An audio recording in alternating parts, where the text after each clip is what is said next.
Previously on 24 Station Street. Previously? This is the first show. There is no previously. Whoa, whoa, whoa, whoa, whoa, whoa, whoa, whoa, whoa, whoa! What is your name? It doesn't matter what your name is. You should know your role and shut your mouth. Scotty, beam us up fast. There's nothing on TV. Nothing. Man, I'm thinking about going back to Las Vegas.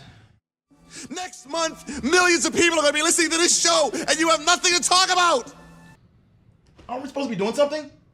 Oh shit, it's our first podcast tonight. Damn, what are we doing?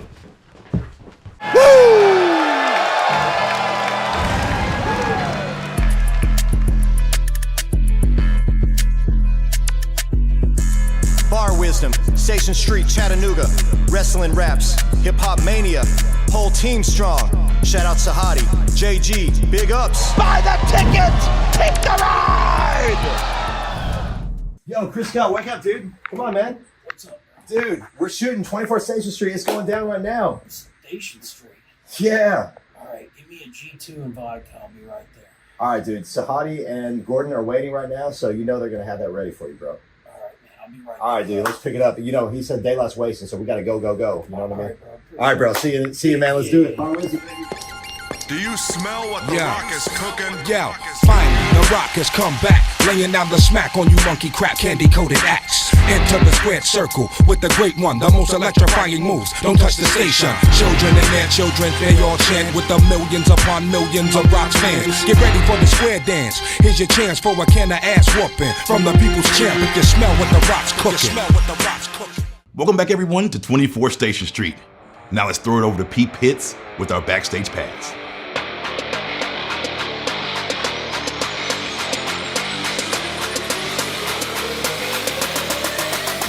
Such an honor to be here. Tell everyone who you are and what you're all about. I'm David Sahadi. My claim to fame is work in the wrestling world, being a creative director, shooting commercials, shooting TV shows live. But lately my path, my mission is just to inspire people, to help people.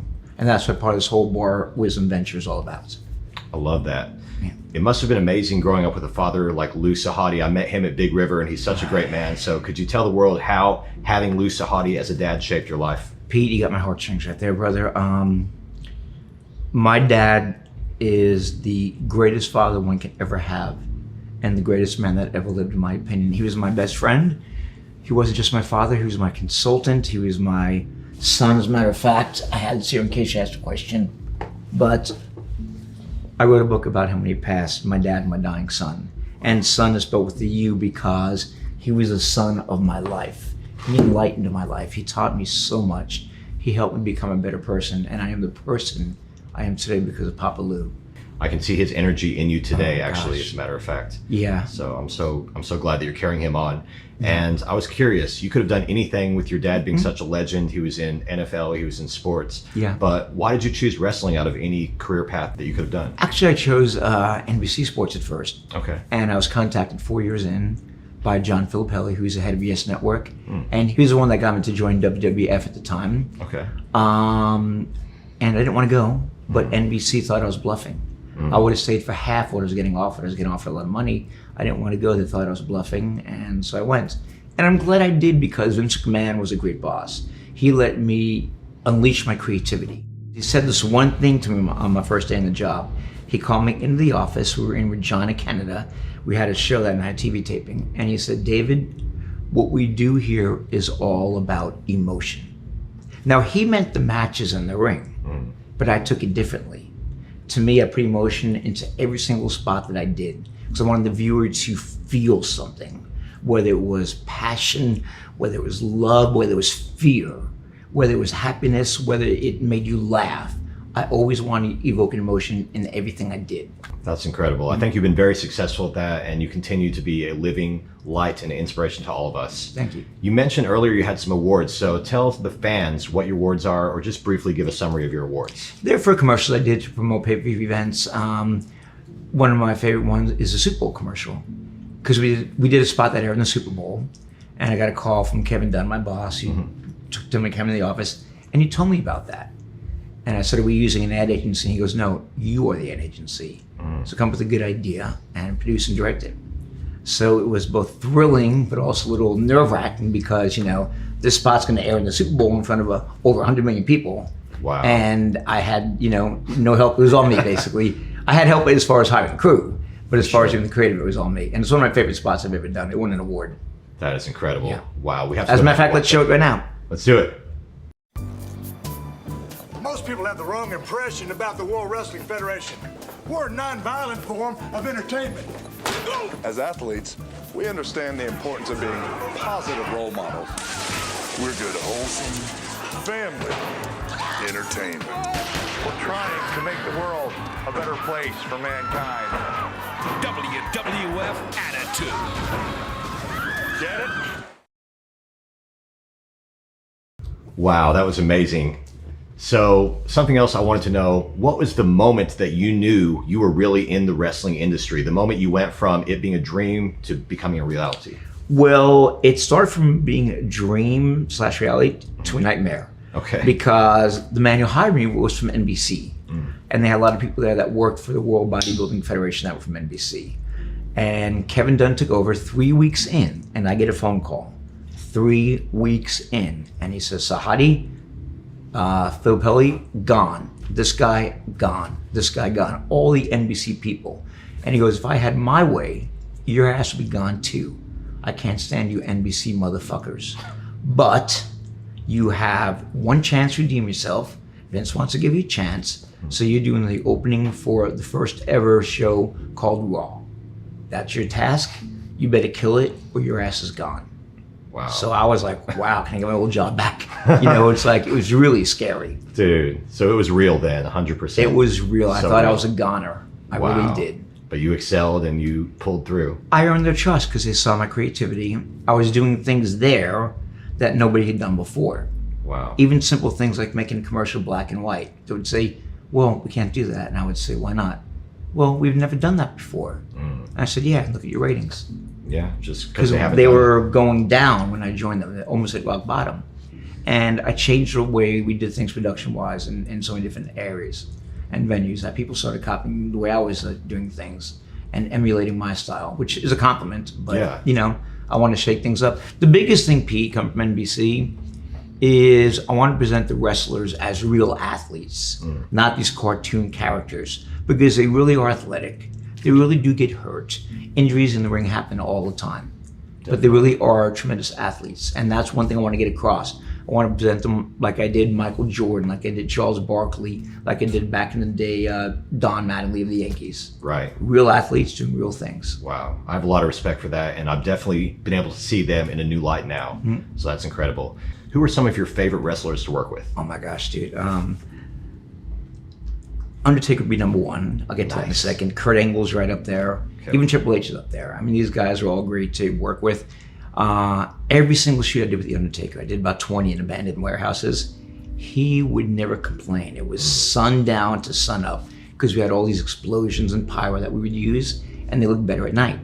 And I'd always call him like a few days beforehand, Mark, we have a shoot Tuesday in Connecticut. He goes, I know, sundown to sunup, right? Yep. I said, what do you need? Nothing, just a case of Coors Light and a bottle of Jack Daniels. And it's in his trailer, and just have somebody knock on his trailer like 1 month before we needed him. Wow. And dude, he always came out right on time. Beautiful. Did it take? How's it look? Great. When we doing another take? Take us about 20 minutes to set up. Okay, have somebody knock on my door again 1 minute beforehand. Never once complained. That is amazing. You Yeah, mentioned- Jeff Hardy's a great one too. Jeff Hardy. Okay, Yeah. great. You mentioned The Undertaker. What's so great about The Undertaker working with him? Just his attitude, Everything. as I said, yeah. Yeah. Just so laid back and easy, never complaining. Nice. I love it. They're all amazing guys. What do you think about The Rock? That's a touchy one, but I'll tell you. I think The Rock is an incredibly talented wrestler. One of the best people in microphone ever. I did many shoots with The Rock. I helped build up his career. I did the Method Man music video with The Rock on the album Aggression. I did commercials with him for the video games. So much stuff, and he was always so cool, and then he went to Hollywood. And this story's not gonna have a happy ending, but every year we do something called the 9D shoot. And we take a set and fly all these wrestlers to one set. And it's like, we'll do 5 minutes on, you know, small end guys, tight shot face, look left, look right, pan up, pan down, next. The Rock had come back from Hollywood. He was finishing his third movie. Before he went there 9 months earlier, I sent him 3 books by FedEx. So we have the set built at the American Airlines Arena, 20 minutes away from where he lived because he was doing a house match, the main event. Okay. And he shows up and I say, hey, Rock, we have the set right here for you. As you know, we came here just for you. I know. We can do whenever you want to. He goes, give me an hour. I gave him 2. I go find him. He's playing cards with the wrestlers. I said, Rock, you want to do it now? Let me just finish this card game. Give me an hour. I gave him 2 more hours. I went and found him. Right now I'm getting hot. I'm getting very hot. I bet. And I see him dressing up and I'm like, Rock, you want to do it right now? Let me go over my match with my guy first. And at that point, I'm starting to say, fuck The Rock, you know? I went out of my way to do this stuff for him, and I felt like I'm getting blown off. Then he says he's gonna do it right before his match. He comes out to the grill position, which is where they send the wrestlers. Rock, do you wanna do it right now? 20 minutes is all I need. He goes, I wanna watch this match. He goes, I'll do it afterwards. So he does a match, and I am fuming. Again, I'm like, you know what? Fuck this guy. All the stuff I did for him, and he's treating me this way. We moved mountains for him. You know, everybody's made a sacrifice for him. So I'm like this by the curtain. He comes back out and I said, walk there now. And he goes, really? Really? I said, yes, really. We came here. And he goes, you get 5 minutes. That's all, 5 minutes. I said, I'll fucking take it, okay? Get over there right now for 5 minutes. Dude, 1 minute in, there's a hair in the gate. Oh no. And he goes, what's that? I said, just gotta check the gate. That's it, I'm done. And I said, oh, by the way, Rock, do you ever get the books that I sent to you? And he goes, what books? I said, the 3 books I was gonna send you when you went to LA. I told you about them. He said, no, I never got them. And I said, it's funny because I got the FedEx receipt and your signature's on that you received it. And dude, he knew I caught him in a lie. And he put his hand on my shoulder and goes, hey D, how's your dad doing? And I'm like, oh, he's doing great. Why isn't he here? I had something better to do. And right now I'm playing him because I caught him in a lie. So there's a line in Batman where the Joker says, sometimes you need to play the role of the fool to fool the fool who thinks he's fooling you. Yes. So I played the role of the fool and I was his puppet master then. Just doom, doom, doom, doom, doom. Because I caught him in a lie and then when we were ready, he gave me 20 minutes because he knew he was caught in a lie. That was it. But I was really steamed. Again, at first I said, fuck The Rock. Right. But then I realized everybody's allowed to have a bad day. I had many bad days in my life. You know, we all have bad days. We do. Rock had a bad day that night. So I'm not going to judge my entire working with him because as a whole, it's like 99% good. But it's just sad that the last time I ever got a chance to work with The Rock, it was the ugly side that I saw. Oh man, that's unbelievable. Well, I think that we should honestly end the interview here because that's a lot to process and think of. Yeah. So thank you for being here today. We'll see you on the next episode. My pleasure. Thank you.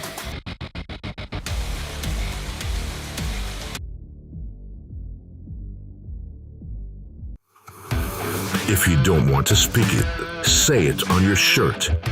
Bar Wisdom presents an irreverent collection of bold tees that are witty, wry, and sometimes offensive.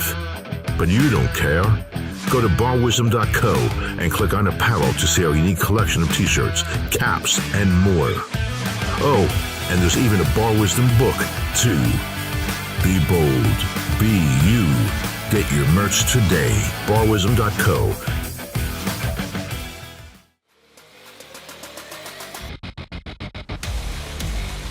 Hey, you remember D'Lo Brown? Do I? The legend, absolutely. Yes. Someone who really is in Vegas, by the way. Hey, let's go to our special interview right now with David Sahadi, where he interviews D'Lo Brown. Yeah.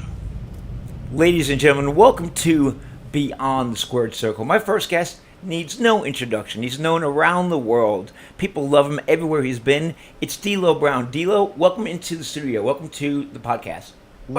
What on earth is this? Matt Tavern? I was told by my agent that they needed the guy with the best frog splash in the entire world. Did you assume that was D'Lo Brown? Yes, I did. Well, it's not. Okay, of course, it's Matt Taven. One time at Impact, D'Lo Brown told me he wished he had 1,000 Matt Tavens. His life would be so much easier if he had more Matt Tavens. And I looked him right in the eye. I said, D'Lo, they've only made one of me. That's why he is I, and I am him, and I'm Matt Taven, not D'Lo Brown.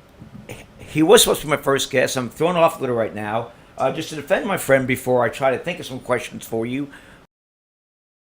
I D'Lo had love one thing D'Lo that as you... much as the next person. Yeah. But I mean, the lowdown, I call it the Aurora Borealis. Yeah. I made my frog splash out of one of the most beautiful things in nature. The lowdown, those are 2 negative words in my book. Yeah, well, D'Lo had one thing you didn't, and that's a bobblehead doll. How about that?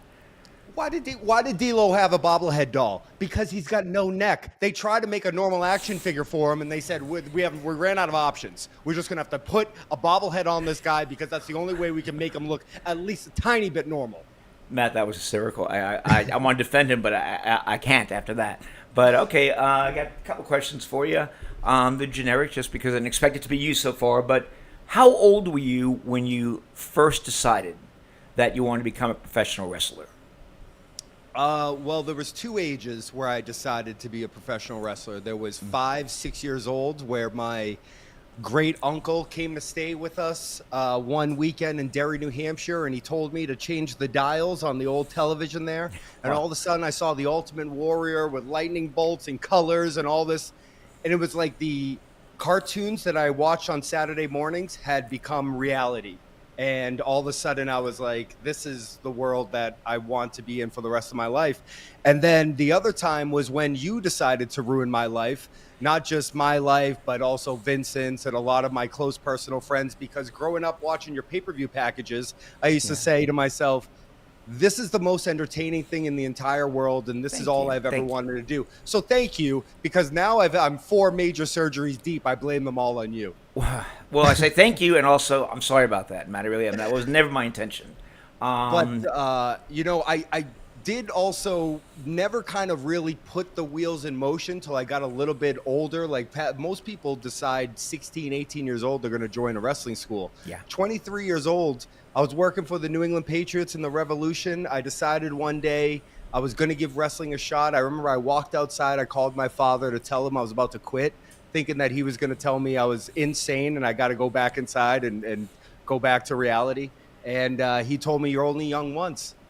And, that's the way the wrestling world works, right? We all meet each other in all these different places. And so it's like, we're here today, gone tomorrow, but then we're back again. So it's just one of those crazy circus worlds that we live in where we all just kind of keep bumping into one another. Mm-hmm. Matt, hold on 1 second. A producer just handed me a note because I wasn't, didn't have any questions for you, but she tells me that you were a Ring of Honor World Heavyweight Champion, Ring of Honor TV champion, and also Ring of Honor Tag Team champion. That's pretty impressive. Tell me about the tag team titles in that run. Well, and also Ring of Honor 6-man tag. I've won every belt but one in Ring of Honor. But the Ring of Honor tag titles is something that for me and Mike Bennett, who's a guy that I've known since day really one in wrestling, which makes this whole journey a lot cooler, because we can always look back from where we started to where we are now and kind of appreciate all the things that have happened along the way and, always makes us strive for more or want to relive certain things. But for us, we've been Ring of Honor tag champions in 3 different eras of Ring of Honor. We were in 2015. Then during the pandemic, we won them again. And then during this AEW ROH, or when AEW bought ROH, we became the tag champions for the 3rd time. But to me, those belts always seem like they fit right here on my shoulder. You know what I mean? I have one of the replicas of the tag titles behind me. But for me, it's like I never got my rematch for the Ring of Honor tag team titles. I never got my rematch for the Ring of Honor 6-man tag titles. I'm one of the most decorated Ring of Honor champions of all time. If I was doing the math, it sounds to me like if there's a number 1 contender, it should be me. Because he is I and I am him and I am Matt Taven. I mean, I said this at the beginning, but it's bare repeating. I love that. Last thing, Matt, first of all, thank you for being the first ever guest on Beyond the Squared Circle on my podcast. You've been on history as being number 1. Just want to just bring something up, and you can comment on it or not, but there was a time 2 years ago, I thought we were friends at TNA, and I asked you to record a video with me for my friend Carly, and you had Mike Bennett nutshot me, and you pushed me to the side. Are we still friends? Was that a joke, or were you serious about that? You see, here's the thing. It's a thing that I've done ever since I was in junior high. You know, the people that are closest to you, you hurt the most. Sometimes you give a little, what we used to call sack taps. I don't know if you can even say that these days, but that's just to make sure you're still friends. If you can do that to someone and you're still friends afterwards, then you know that the friendship is made to last. So I would say without a doubt. But also, Mike Bennett's pretty known for that. He's even got a T-shirt that says "Wiener Punch and Pile Driver." So it's just a signature thing. We can't stop him from doing that. He does it in public. It's a nightmare sometimes. And that is true what you said. I'm going to run the clip right now for our fans just so they can see that and roll that clip. Carly, I'm with one of my favorite people and great friends from On and No More. This is Matt Taven, dear friend. Friend? I'm not your friend, man. Are you my friend? No. Please. Carly, I saw your pictures. I like what we did with the place. If you're busy later, I'm in Sonesta Seats, room 420. Hit me up, Matt Taven, The Trend, on Instagram. Blue check mark. Not this kid. That's it. You saw that. And we're friends after, and we're still here today. That means we can get through anything. If we can get through that, me and you are like this. Always, man. Pleasure to have you, Matt. Let's talk soon, okay, buddy? Anytime. And thank you again. Bye. If you don't want to speak it, say it on your shirt. Bar Wisdom presents an irreverent collection of bold teas that are witty, wry, and sometimes offensive. But you don't care. Go to barwisdom.co and click on apparel to see our unique collection of t-shirts, caps, and more. Oh, and there's even a Bar Wisdom book, too. Be bold. Be you. Get your merch today. barwisdom.co.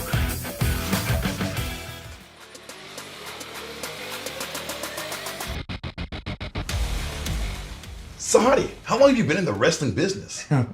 Nearly 30 years, bro. Wow. Yeah. Most of my life, almost. Dude, well, let me rephrase then. Less than 3 decades. That sounds better. That sounds a lot better. Yeah. Dude, don't you have something like 27 awards? I do, Pete. There's a couple on the table there. I have a lot over there. There's one here, as a matter of fact. But they are awards that are given for creative excellence in TV promotion for all the spots that I've done. As a matter of fact, Pete, let me show you the behind the scenes of a spot that I produced and directed that aired in the Super Bowl. Whoa. Yes. Let's Roll check the it out. tape.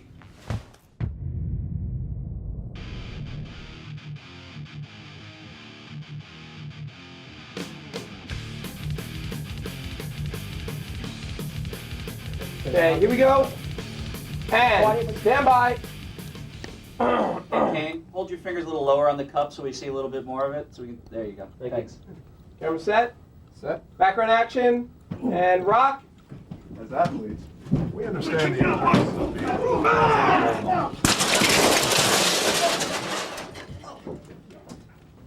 And that's a cut. You got to come right out with the line as soon as we see you, okay? There's like about a half-second pause in there, and that's where we're going long. Okay, well, I was told I'm waiting for that guy to cross Yeah, I me know. before I speak. Yeah, that is So- true. But let me play it back for you so you can see. Okay.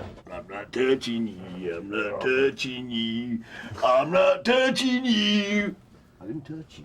The context of this commercial is fantastic because it fits the WWF to a T. It is WWF Attitude personified. In this commercial, it's balls to the wall, it's madness, it's mayhem, it's the whole nine, the whole spectrum. And that, again, is what the WWF Attitude is all about, led by the great one, the WWF champ, The Rock.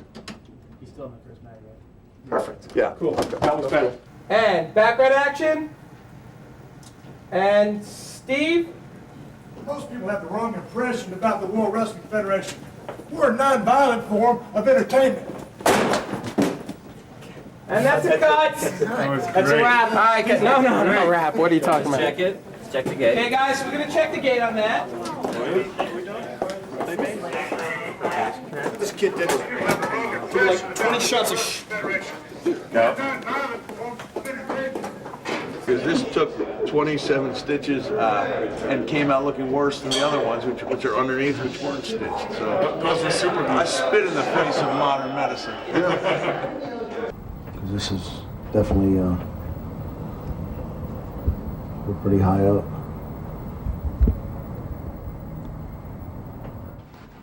Cliff Hall, please dial reception. Cliff Hall, please dial reception. Just if he does it again, I want to hear him again.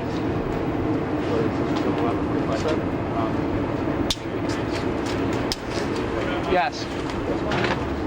So you'll say you're ready. I'm gonna go 1, 2, 3, boom. Pow. Okay? Okay, guys, here we go, and 1 second. rolling sound. And action! Okay, let's go. 1, 2, 3.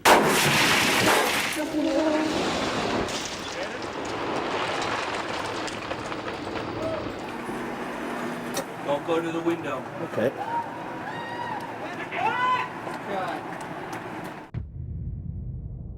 Man, imagine if this was an Oscar, an Academy Award for Best Actor. Pete, who's your favorite actor in Hollywood? Ah, man, that's such a hard question. I'd have to say one of my top favorites, Tom Hardy. Yeah. One of my tops I of like all that time. guy too. Yeah, he's amazing. What about you, Gordon? Who's your favorite? Oh, I absolutely love Brad Pitt. Just his full volume. From Interview with the Vampire all the way down to his movie last year, I believe, Wolves with George Clooney. I absolutely love all of his roles. Wow. And also he played my biography. He played my role of me as Tyler Durden. Fight Club, baby. Yes. I love it. Who's your favorite, Toddy? Oh, dude, hands down, Denzel Washington, man. I love every movie that he's done. He's so versatile. He's so convincing. He can play a good guy. He can play a bad guy. And I remember the movie Training Day, where he was a crooked cop. In the beginning, I loved his character. Loved him a lot. But half of the movie, I started to hate him. At the end, I wanted him dead. When I want my favorite actor dead, to me, that is a good job of acting. Hey, what do you think about The Rock? I'm going to talk about it right now. I've never seen any of his movies. So let's throw it to Big Ups and our segment, Biggupp's Best Bets. Welcome to Biggupp's Best Bets, and boy, do I have a lock for you. Just lock in. Whoa, whoa, whoa, whoa, whoa. Big Ups. Sounds like you're right outside my apartment. Big Ups. What are you doing here? We're supposed to be in Las Vegas. What do you mean Las Vegas? It's Wing Wednesday. I don't miss Wing Wednesday. Dude, that's not right.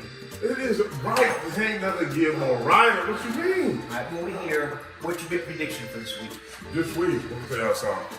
When I tell you to lock in, you lock in. You got the Eagles, Eagles, 40 piece. You got the Mahomes, 22. Lock in with me. Big Ups, that game happened 10 days ago. It's not a prediction, that's the past. Speaking of the past, if you would listen to my ass in the past, then you would know. That's going to be the score. Okay, I'll give you that. Let's talk about the future. WrestleMania main event. What's your prediction? Ooh, Cody Rhodes, Dustin Rhodes, Jey Uso, the Rock thing. I'm going to tell you what. We're going to go with Jey Uso. You just smell. You know what I'm talking about. We're going to be in Vegas next week. Ooh, man. Got me. The black flag of darkness looms overhead. Mads Kruger gets an MLW World Title match. This is total destruction. This is brutal warfare. Mads Kruger wields a great degree of power. The wrath of the continent will be unleashed on the filthy bros. Every punch breaks willpower. Every blow tests resolve. Every second brings them closer to the end. This is insanity. This is lunacy. This isn't your typical battle. This is a battlefield of brutality. You want a war? Well, the filthy bros are ready. MLW Wrestling presents Intimidation Games. March 8th, free on YouTube. Pete, tell me about your career, because you're an artist that spans many genres. I'm an artist. I'm an actor, rapper, writer. I worked with Mr. Beast recently on Amazon Prime's Beast Games. That was crazy. Oh. But music's in my heart and my soul till the day I die. Awesome. Yeah, man. We shot the video for Path of Destruction. We did that, bro. Guess what, Pete? So. Jonathan and I knew this. It's a surprise. Okay. And the world is going to see it for the first time. We are going to play Path of Destruction in its entirety right now. No way. Roll the tape. No way. Let's do it. Oh, let's go, baby.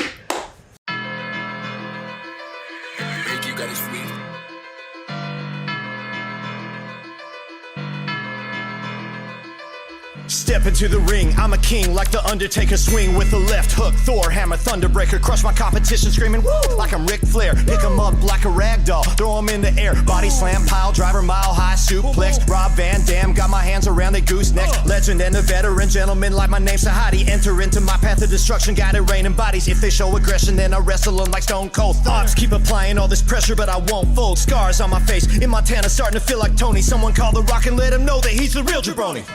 Welcome to the path of destruction. My adrenaline is pumping, feel my wrath. I ain't bluffing. I won't back down for nothing till that Rudy Poo that he's got a smackdown coming. Welcome to the path of destruction. My adrenaline is pumping, feel my wrath. I ain't bluffing. I won't back down for nothing till that Rudy Poo that he's got a smackdown coming. Step into the room like boom boom, checking all these goons, about to send them to their doom soon. Step into the room like boom boom, checking all these goons, about to send them to their doom soon. Riding heavy Chevy with my brother Matt, racing down I-40 like Andretti, counting 100 stacks.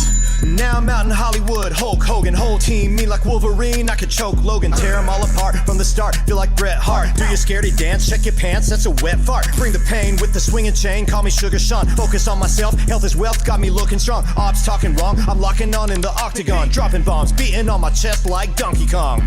Step into the room like boom boom, checking all these goons, about to send them to their doom soon. Welcome to the path of destruction, my adrenaline is pumping, feel my wrath, I ain't bluffing. I won't back down for nothing till that Rudy Poo that he's got a smackdown coming. Welcome to the path of destruction, my adrenaline is pumping, feel my wrath, I ain't bluffing. I won't back down for nothing till that Rudy Poo that he's got a smackdown coming. Big Pete, Maxim on the beat. ATL to Vegas to these Tennessee streets. Top track, cash walking, counting all blues. Wild West Hollywood lifestyle. James Dean of the rap game. My swagger's still strong, it's time to get a bag. What up, Lo? Tell the ops I can't see you like my dog John Cena. Bar Wisdom, Station Street, Chattanooga. Rasslin Raps, Hip Hop Mania. Whole team strong. Shout out Sahadi, JG, big ups. Matt on the camera, we just getting started. Let's get it. Boom, boom.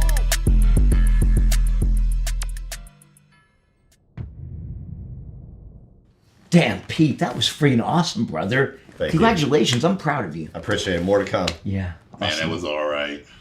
All right.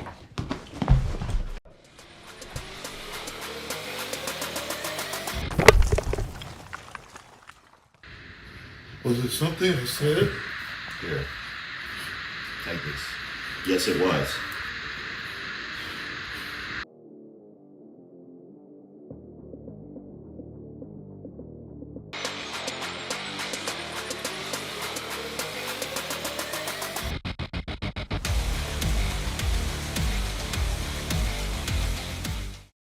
You like pancakes?